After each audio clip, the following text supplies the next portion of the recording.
Welcome back to another episode of Better Than I Found It, the podcast all things college golf. You're listening to Mike McGraw, the men's golf coach at Baylor University. Today's guest is former Texas A&M All-American Chandler Phillips from Huntsville, Texas. Now, Chandler he's a good old country boy. He kind of reminds you in some ways of sort of Boo Weekley. He's got a lot of country in him. He loves hunting and fishing. You'll hear that in the podcast today. But he's also a very competitive guy and a really talented player. A couple of months ago, he won on the Korn Ferry Tour, his first victory as a professional. And he's just a really, really good guy. And he talks about a couple of influences, great professional players that have affected his career in a big way. And we do talk about his big victory in the Bahamas in January. So I want you to enjoy this interview with Chandler today. He's a really, really good guy.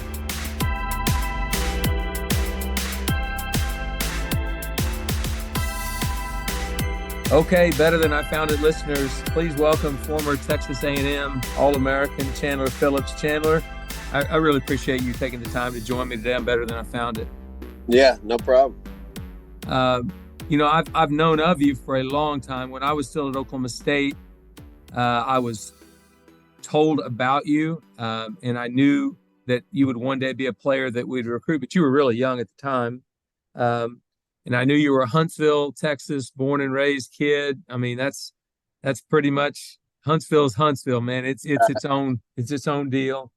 But tell me a little bit. One thing I've never really figured out or known or heard the story is, how did you get started in the game? Because I know you got a background in hunting and fishing and all that, but how did you get started in golf? My dad and my grandpa, there's I don't even know if it's still there, but over there in Trinity, Texas, that's where my grandpa lived, and that's where my dad grew up, obviously. And there's a 9-hole, and when I say goat ranch, and it was awesome. There was a group of probably 20 to 30 guys that would play every Saturday and Sunday, start at daylight and play till dark. And we would just keep going around and around and around. I mean, that's just how it was. Yeah, but you're a kid. These are all adults, right? Right. Yeah, I mean, at first it was just kind of like my dad. He bought me just a little bitty set, and then I would hit the ball. I would pick it up, go to his ball, hit it again. Just started doing that, and then maybe about a year after doing that for a year, he started letting me play the full round, and those guys were always cool with it. They didn't have a problem with me doing it or anything like that. But yeah, it was fun. It was just a bunch of drunk guys. Just, I mean, these guys, that was their time to let loose, and they lived right there. It was just, it was fun. It was crazy. It was crazy, but it was fun. We're going to talk about a good friend of yours and a former player of mine, Braden Bailey, here in a little while, because he had a very special week with you. But Braden grew up on a little 9-hole knockabout course with guys just like that. And I think that's part of the Southeast Texas kind of, I don't know, allure, if you will. It was interesting. And a lot of really great players have come from that part of the world, from Chris Stroud and Andrew Landry and a bunch of others, and you. So that's very, very cool story to know that. I didn't know that. But who was your favorite pro golfer as a kid growing up, and why? I mean, how did you get somebody you looked up to on the professional ranks? I mean, kind of like everybody. I mean, it was Tiger.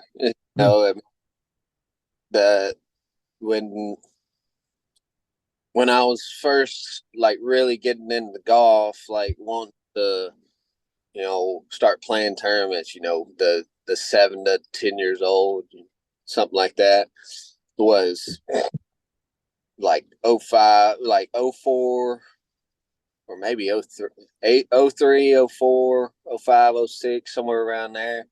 That was like the time when I was, really trying to get into it. And my dad's watching golf, and during those years, I don't know exactly, but I know Tiger. I'm not one of the like super Tiger like Yep. know everything. I don't know exactly what he did that time, but I mean I know he won a lot, He so won about 30% of his tournaments during that right, stretch. So. exactly. So I mean that Tiger for sure, and then I when your former player came on the on the stage, he became a pretty good one of my favorite. And now that I've gotten to know him really well, he's even better. Like Talking about Ricky? yeah, yeah. Yeah. He's he's actually I contacted him um through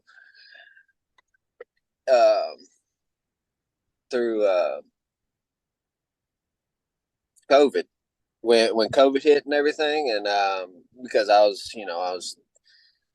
thinking to myself, what could I do? What could be better?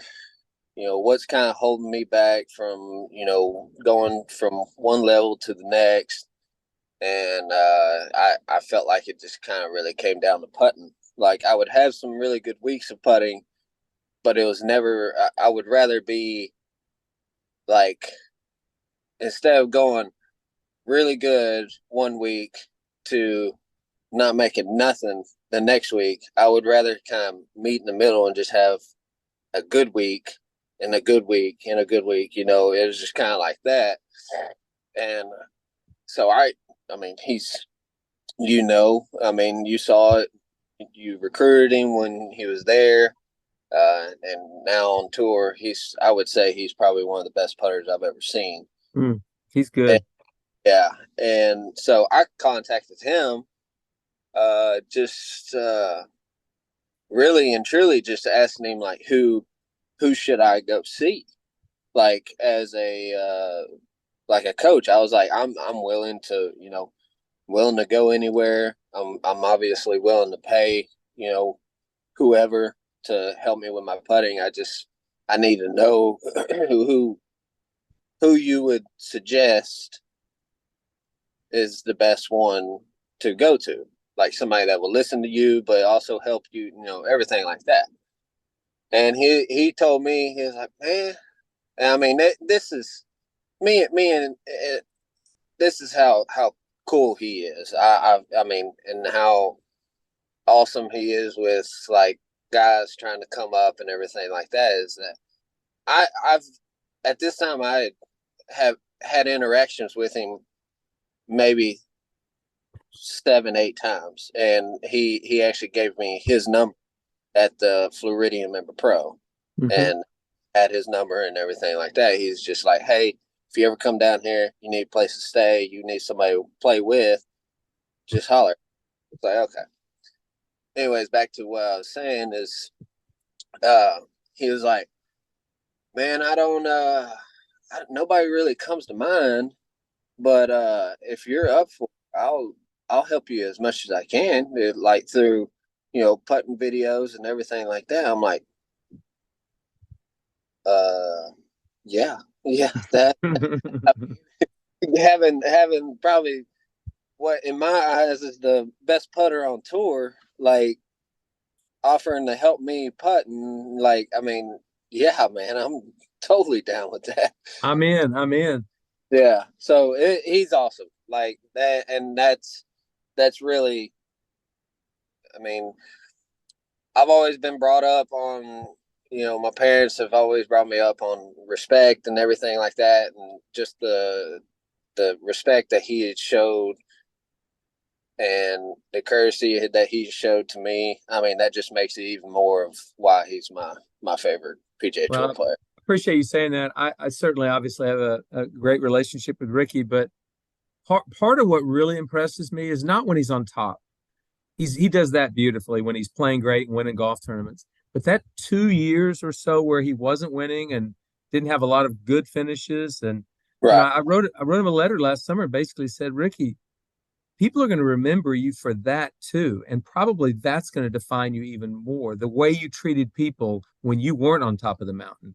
It's like Right. he treated people the same. So I appreciate you that story. And it does not surprise me one bit that he would reach out to you and offer, give you his phone number and all of that. That's fantastic. Yeah, it was amazing.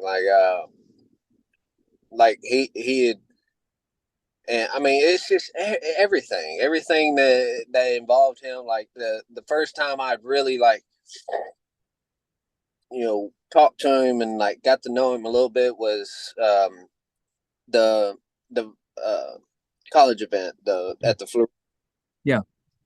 It's supposed to be a 3-day event. We're going into the second day. They tell us, hey, we're going to play 36. We're going to finish the tournament today because the supposed to be the last day of the tournament. It looks like it's going to be a blowout. Weather's coming in. Well, he would come out and watch every year. Well, me and Matt Wolf are paired together, and Matt's beating me by one, and we were ahead of the next person by like 4 or maybe 5 or something like that. Ricky watched us for the whole 36 holes, and me and Matt, it was probably the funnest day of golf I've ever had because we absolutely went at it. We were having fun, but at the same time, we're both trying to, beat each other. And I mean, I think I think he ended up shooting like 4 under. I think we ended up shooting uh, the same score, but he ended up shooting like 15 under, and I ended up shooting 14 under, and I lose by one. And it came down to the last hole, and I made bogey, whatever. Ricky, everybody on Oklahoma State goes, because you win a sponsor exemption in the Valspar. Yep. Everybody's like over there congratulating Matt and everything, which as they should. Like that wasn't a problem at all. But talking about Ricky, he didn't even go to Matt. He came to me. He came straight to me and he said, "Hey, let me tell you something. That was amazing. That whole day of golf right there, how y'all went back and forth and everything like that. That was unbelievable. Don't get your head like, don't let this beat you up or anything like that. Just kind of there for me." And then he went and congratulated Matt with which that's how I am. I don't know. It's just like I said, everything about him is great. He's he's become one of my good friends, I would say, and it's I hope to get out on tour and be able to play with him next Oh, year. you'll be out there with him for sure. Well, you obviously were a really good junior player in South Texas, and you kind of started playing some bigger events. And before you know it, recruiting kind of showed up, Yeah. and you ended up going to Texas A&M. What was the thing that sent you to Texas A&M in your mind? What made the difference? I don't know. To tell you the truth, um, it was probably the football game that I went to. It was, I I got to go to the A&M Alabama Hmm. football game, and I was on the 40-yard line, like 10 rows up, uh, and that was the year Johnny Manziel was still playing, and I got to watch that, and that was crazy. I was just, holy cow! That this is how loud it gets there and everything like that. But it's funny because after Johnny left, we became not good anymore. And during college, I think in my 4 years,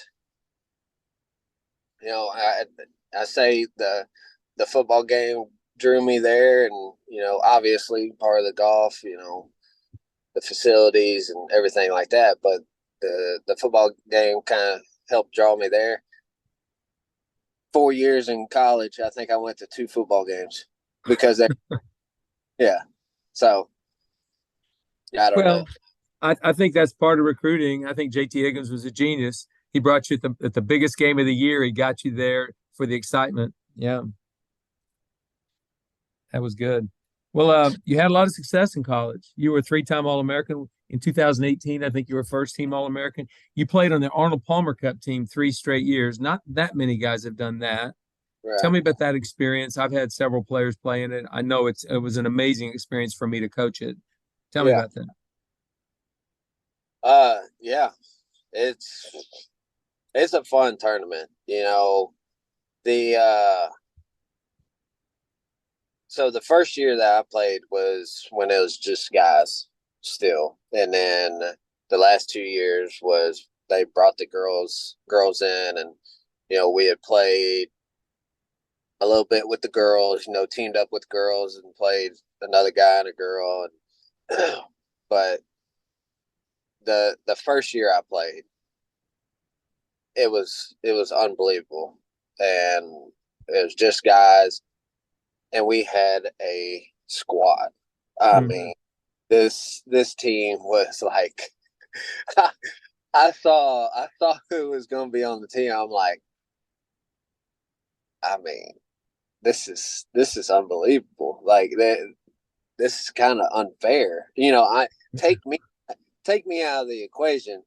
You just put 9 guys up there. This is not fair for anybody else. Like, uh, and we ended up playing alternate shot and best ball the first day, and then we played singles matches the next 2 days. After the first day of alternate shot and best ball, we were all tied, which that can kind of go either way. I mean, you could.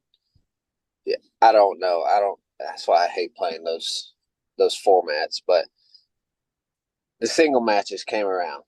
Out of 10 guys, we scored 9.5 points. Yeah, That's pretty and good. and the guy that got the half point was like the number 1 player in the world at the time, Maverick McNeely, Hmm. and he played now a top 5 guy in the world, Victor Hovland. Oh, wow. And yeah, I mean it was unbelievable. So, but that team, it was me, Sam Burns, Maverick McNeely, Colin Morikawa, Nick Hardy, Jimmy Stenger, Norman Zong, Sean Crocker. Uh, Just a PGA Tour team right there. yeah, no, I literally I went to my parents' house the other day, and there was a banner with pictures, and I have everybody's signature next to their picture on this kind of banner thing.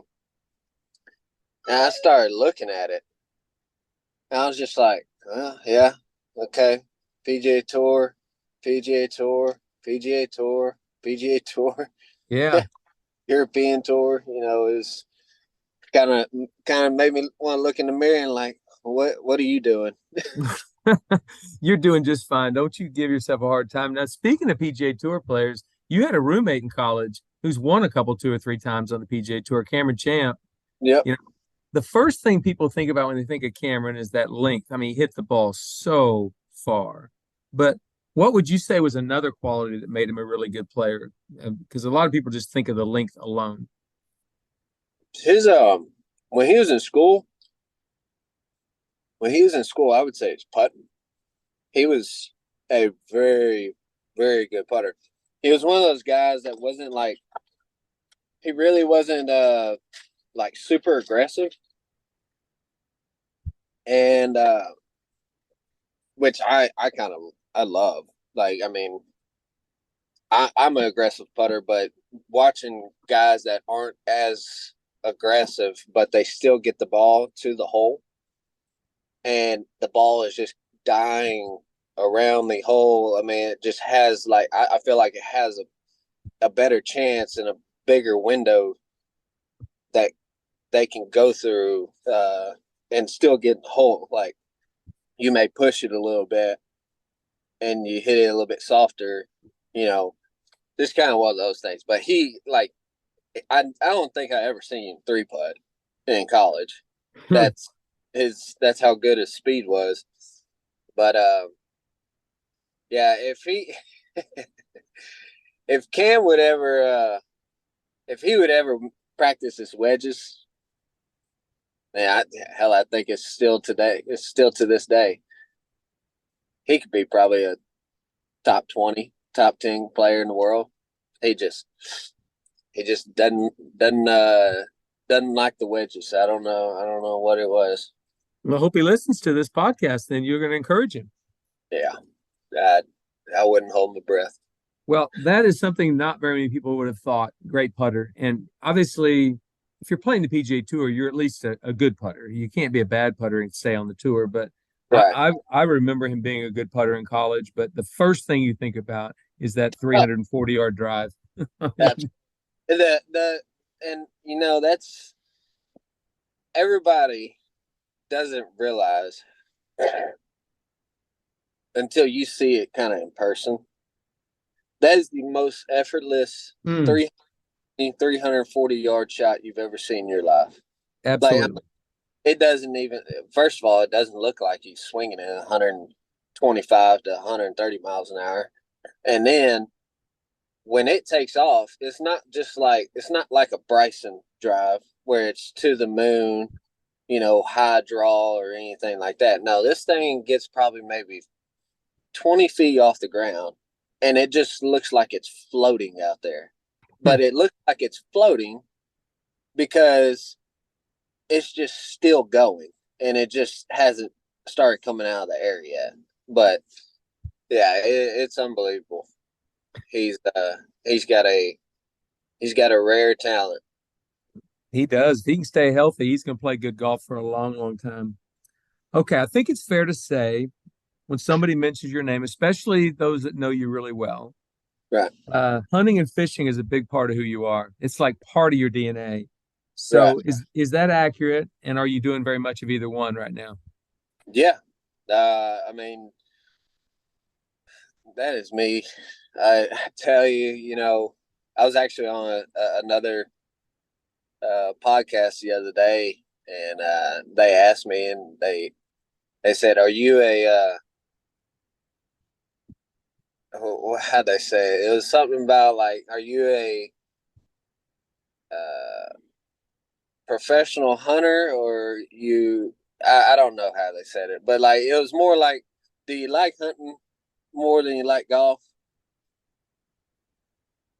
And I'm not gonna lie to people, like it's just the something about it, man. It's just you know yes, I've made a lot of memories with golf, and I really enjoy golf, but when I'm on the golf course and I have a bad day, it's a bad day. You know, I get you know you kind of get that because I'm trying to do it for a living. You know, everything like that, and it kind of brings you down.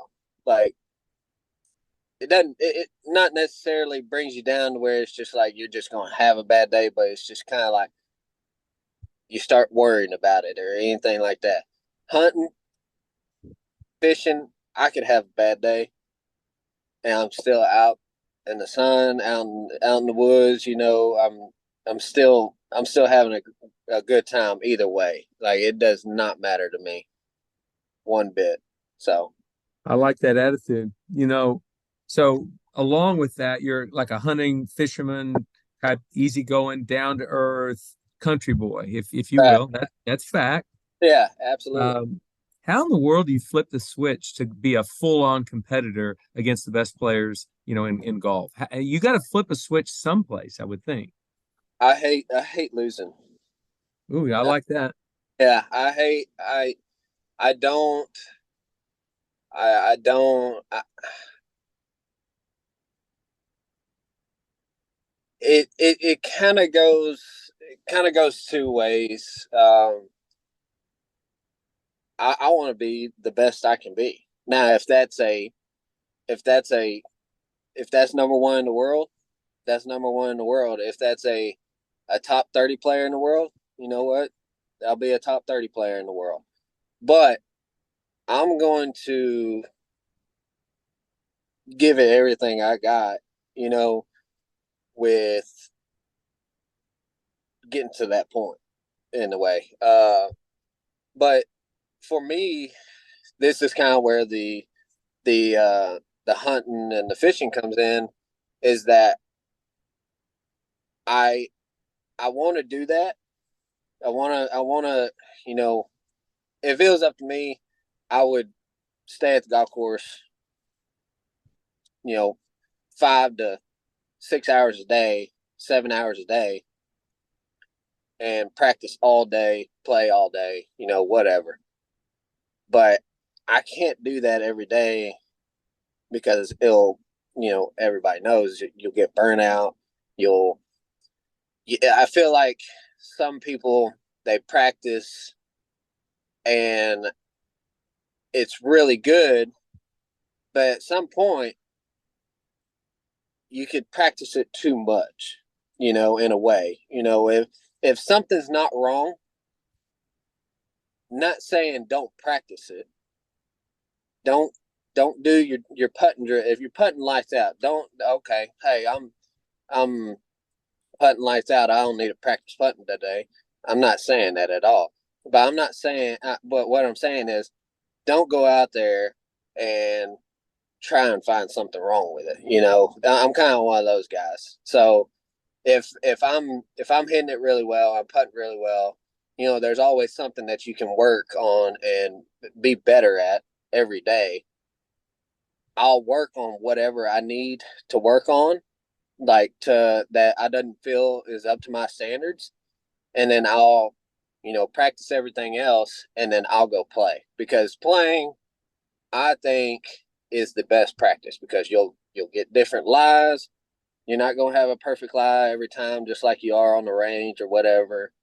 You just get different shots. You know, you may have to, and, you know, it's just you get in different scenarios that when if you hit on the range all day, if you're not gonna hit every shot perfect. So when you get on the course and you don't hit that perfect drive and you kind of pull it a little bit and you get in the trees and you gotta hit like a low draw to the green, well, did you practice that on the range?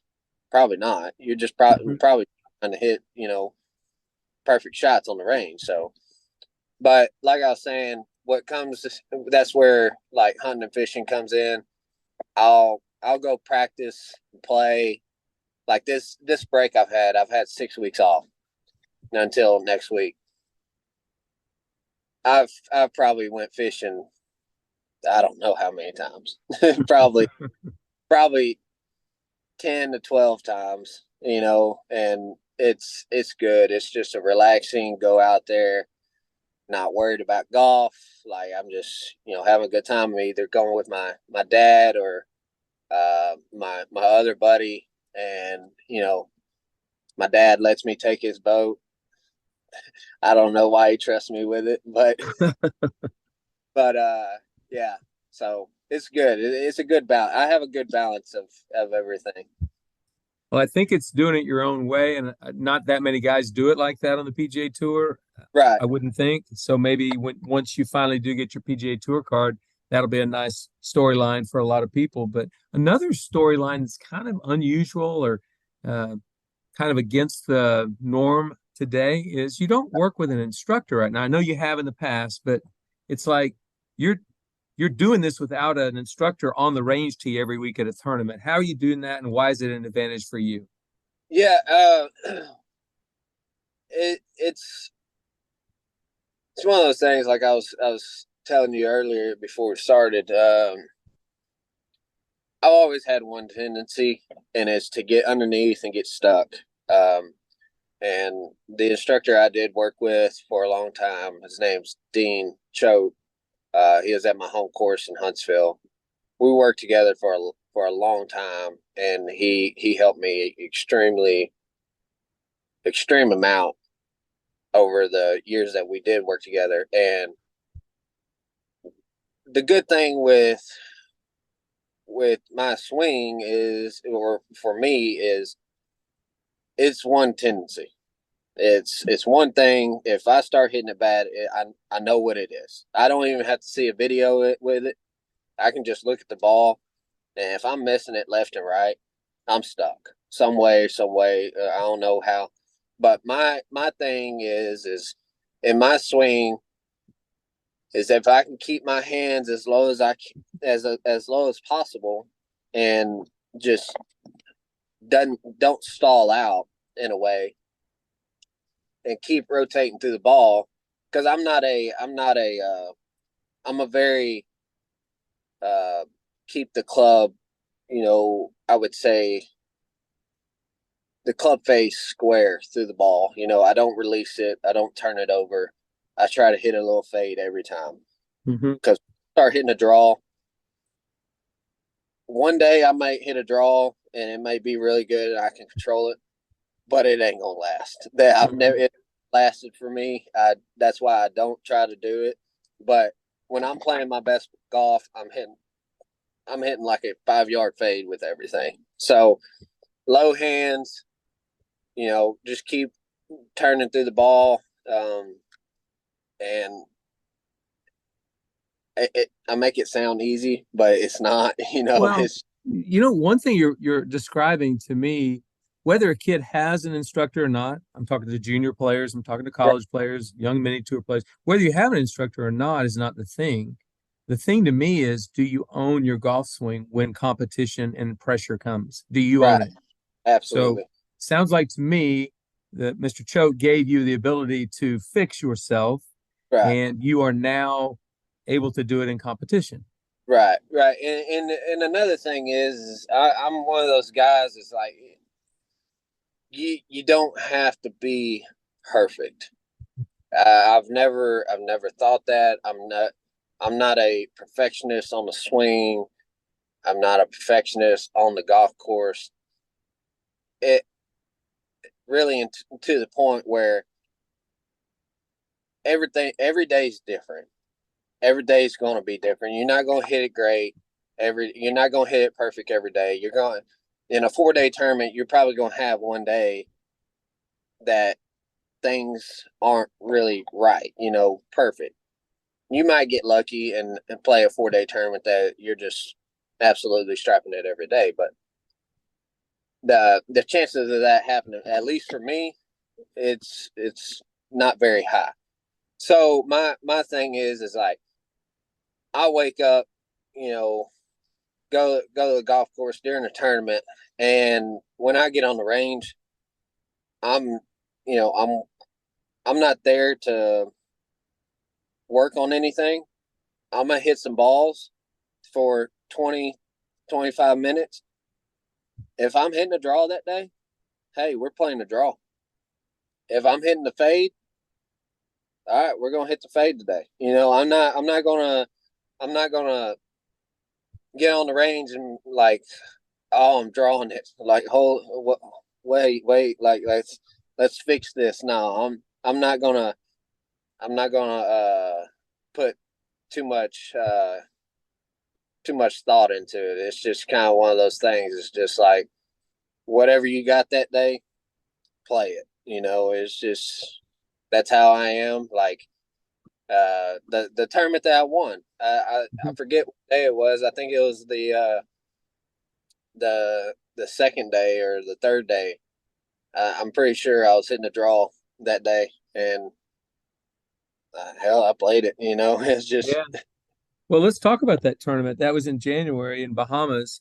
Um, you won. You shot 69, 68, 69, 68, 274 on a golf course where big numbers are made every single year. I mean, it's got trouble on both sides. yeah, And your caddy that week was a former All-American of mine, Braden Bailey, who's a great kid, wonderful guy. I'm sure he was a calming influence on you that week. He told me in a text message, you didn't have a penalty shot the whole week. That's Yeah. incredible down there. Yeah. No, it was fun. I tell you, Huh. it was amazing. It's a golf course that um I wouldn't say is a very long golf course, but I think it's not very long because of how much trouble there is. Because if it was long, it Be would be tough. it'd be so hard. But yeah,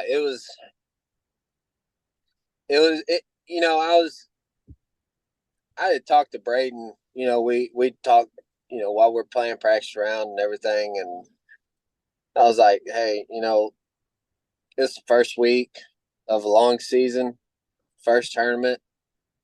Let's just let's just play smart. Uh, I'm gonna play, or I told him I was just like, I'm gonna play it smart. I'm not going if at 200 on a let's just say a par four that's 440 or shorter. More than likely they're going to have some bunkers out there that are like protecting. At 300, somewhere around there. Let's just lay back, take our 9 iron or 8 iron, and just go from there. Let's not try and force anything in a way. And I played like that all week, and I I may have hit driver in 72 holes. Obviously you got par threes and everything. Um, so maybe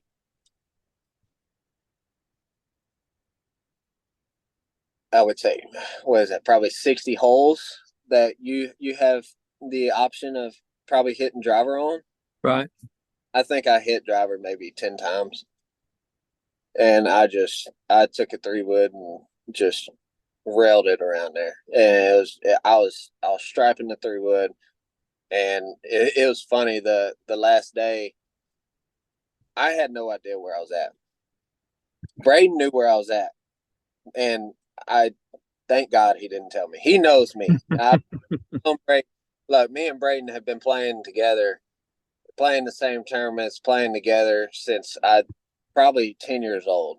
So he knows me, he knows my game, he knows how I am, and he knew where I was at. And the last hole is a par five. You can't reach it. Like there, even if I hit the perfect drive, I mean, I just absolutely smoke it. I still couldn't get there, and I hadn't hit driver since like hole 8 or hole 9.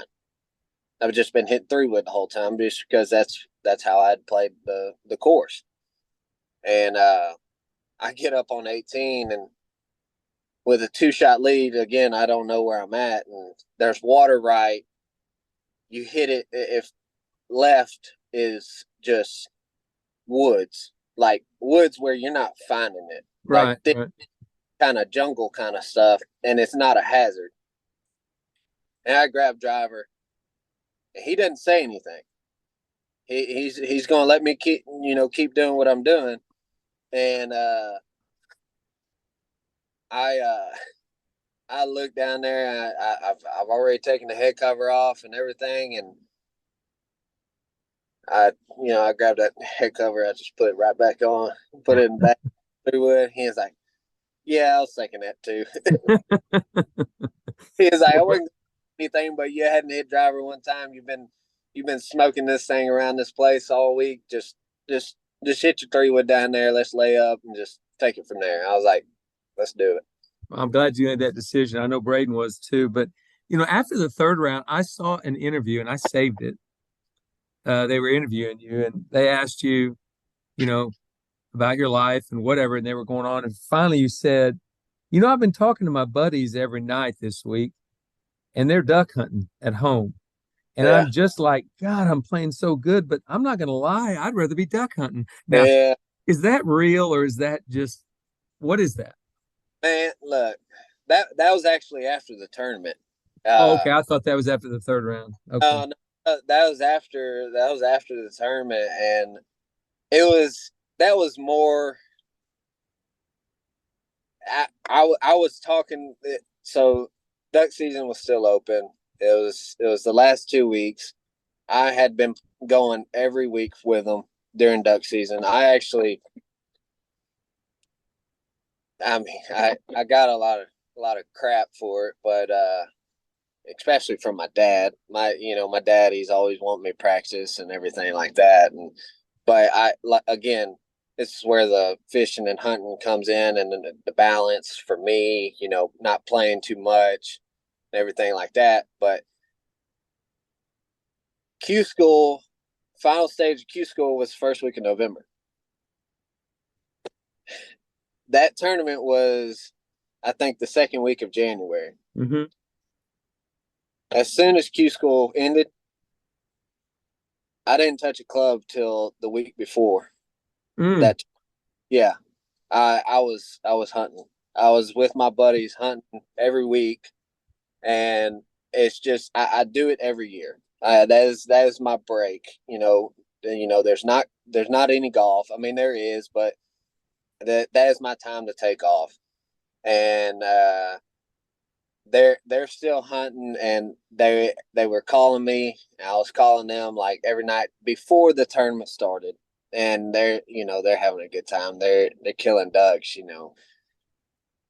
And yeah, before the tournament started, and I started playing well. I was just like, God, I wish I was there. I wish I was hunting. 2 weeks left. It was, but yeah, no, it was obviously the duck hunting comes second to golf.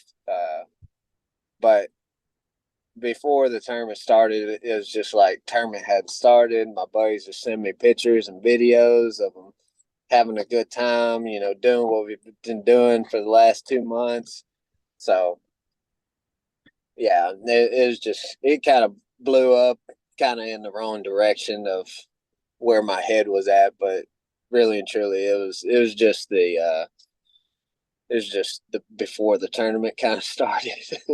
Well, but you're very authentic to who you are. I think more people should be like that. You are who you are, and you've found success in golf doing it your way. Bruce Right, Litsky, a guy you've never heard of, but Bruce Litsky was a great player in the 70s, 80s, and early 90s. He put up the golf clubs the last tournament, like November, and didn't right, take them out, literally didn't touch a club until he went to the West Coast swing.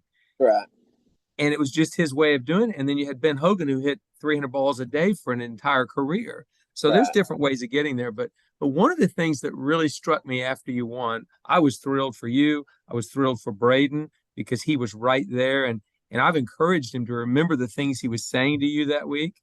Because right, whatever he was saying to you, he should be saying to himself every week when he's competing. right, But a world famous number one world player, Scotty Scheffler, was being interviewed about his round in the tournament. And then they asked about you. And right. he said some very flattering things about you. And I know you've seen that interview. Yeah, yeah, for sure.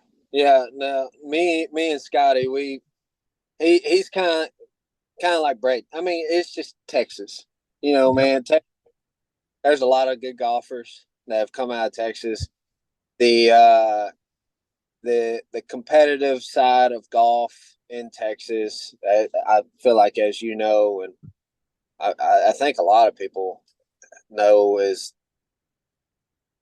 kind of like football in Texas. For guys coming up before they get in college, the Legends Tour, the TJGT, we all played them. Before we started playing AJGAs and everything like that, and me and Scotty, me and Braden, another guy that played for you, Garrett May.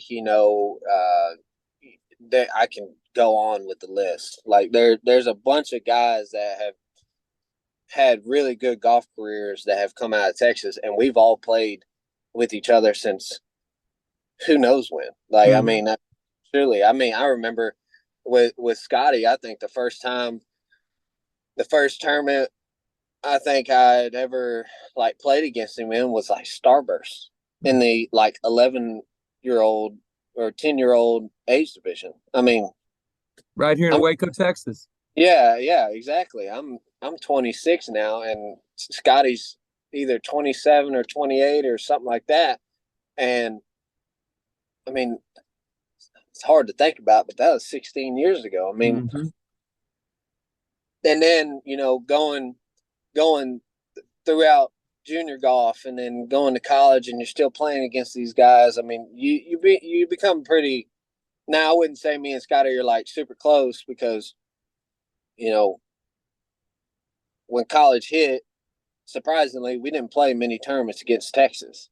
Mm-hmm. Uh, Even though we were only an hour and 20 minutes away from each other, but it's just kind of like the schedules. They played different schedules than we did, but I mean, we still played a handful of events. And Scotty, he's he's by far one of the best guys on and off the golf course. He is just down to earth. Never been a guy that's big time. Anything like that, which I never think he will be. But people kind of getting that. I feel like some guys kind of let it get to their head a little bit and become like I'm on PGA Tour, can't really, you know, I'm higher than you. It's just kind of like that. But Scotty's one of the best guys. He's on and off the golf course. He's great. Well, you've mentioned Ricky Fowler and Scotty Scheffler. Those are two of the great world-class humans that are That's playing professional golf. And I think it's great. I think the game of golf's in a good place. And a guy like you, I want you to play and win on the PGA Tour because I think you're going to be great for the game too. So, yeah, I hope so. That's the goal, and I I know I got a. I mean, hell, I got a long season ahead of me, and not to rush it, but I'm ready to get there. you know. yeah, don't rush it. That's okay. All right. So before we finish, I'm going to ask you about your schedule for the rest of the season, just kind of in general where you're going. I know you may not have it all mapped out, but one piece of advice for a 13 or 14-year-old who's wanting to be a college golfer like you, an All-American, wanting to be a professional like you, wanting to win in professional golf just like you. What's one thing you could say to that kid that might help inspire him to do that? Man, it's kind of like really what we've been talking about is play your own game. You know, play to your strengths.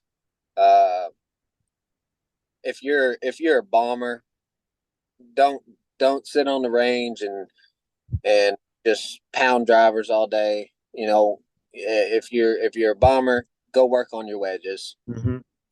If you're not a bomber, and just play to your strengths.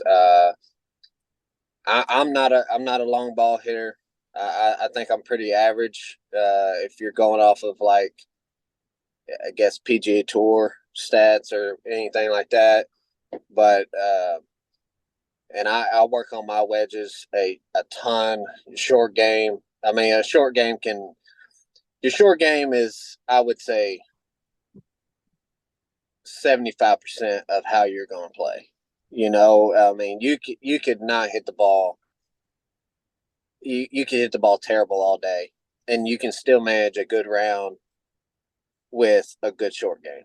And I would just say, play to your strengths.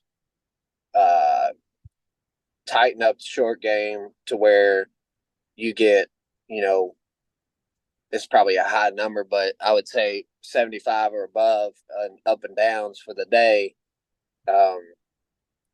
75% of your up and downs on a day. And, I really feel like it can take you to the, I guess, next level. It's kind of hard. It's different for everybody. And that's why I would say just, play to your strengths and don't get too frustrated. Mm-hmm. Like you're going to have bad days, and then you're going to have really good days. And, you know, you just got to take advantage of the bad day or of the really good days and manage the bad days in a way, you know, and that's kind of how I've always gone about it. And it's just, you figure out, like I was saying earlier, you figure out what you're going to have strengths in your game, and you still practice those. Don't throw those under the rug or anything in a way. But the things that you feel like aren't, I would say maybe to your standards.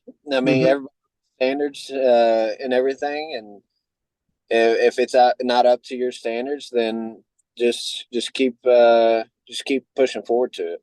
Excellent advice. Really good advice for young kids, or actually for college players too, and tour players. But anyway, so you've played 4 events, you've taken a break, and you're getting ready to go into the meat of your season from here. How many events will you play this year? I have no idea. I mean, Maybe around 20, maybe 15, 20. I definitely 20. Okay. I would. My thing is you know,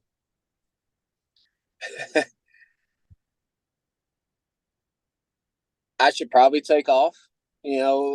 Some events, but if I take off, I'm gonna be here at home practicing and playing golf. So why not go play and try to, you know, Get paid for it? yeah, well, that, and maybe maybe get lucky and win another event. I mean, you got to have some luck on your side. And I mean, if my thing is if I'm on a run, if I'm playing well, I'm not going to take off.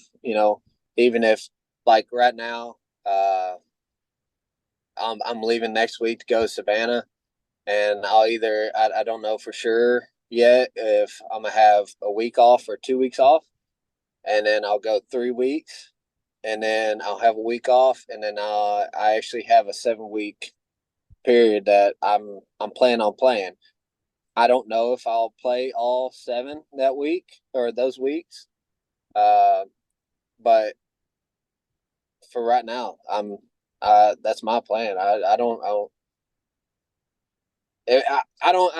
see why I should take off if I'm just gonna come home and be doing the same thing.